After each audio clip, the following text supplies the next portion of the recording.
Now what we are doing is continuing looking at power and roots.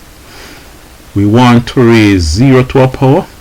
We also want to raise 1 to a power and see what would happen. So let's go to our whiteboard here. Now raising 0 to a power. Think about it. Suppose I have 0 raised to the power of what now? Of 5. What would that be equal to? I also have 1 raised to the power of 5. What would that be equal to? I want to come to a conclusion and write what always happens when you have 0 to a power of, say, n.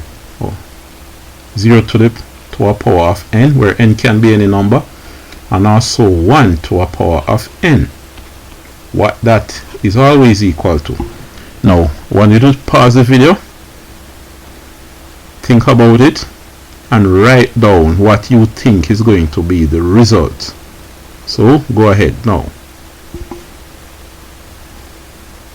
Alright, you're back. What happened when you raise 0 to the power of 5, and what happened when you raise 1 to the power of 5? Let's investigate that. 0 to the power of 5. It means you have 0 multiplied by. How many zeros do you have? It multiplies by itself. You have 1, 2, 3, 4, 5 zeros, and they all multiply.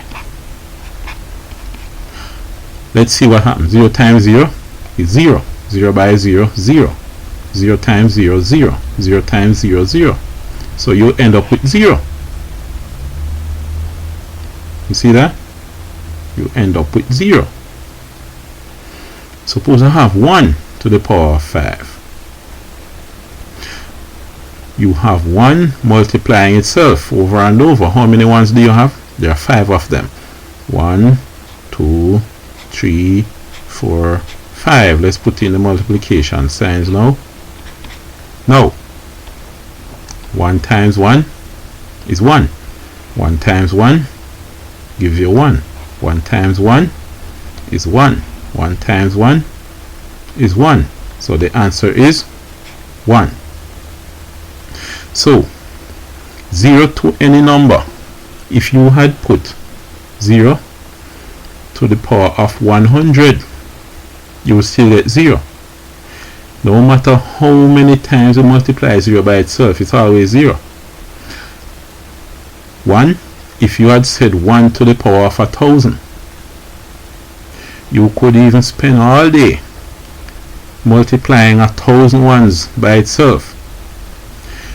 1 times 1 will always be 1, and that 1 times the third one will always be 1, and that 1 times the fourth one will always be 1, and that times the fifth one will always be 1, and you could keep going and going and you still get 1. So 1 to the power of any number n is equal to 1.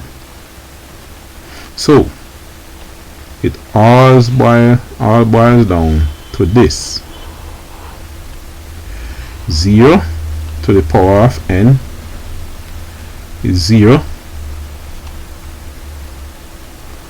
1 to the power of n equals 1. So always remember that, okay? So that's it for now. I will see you in the next video.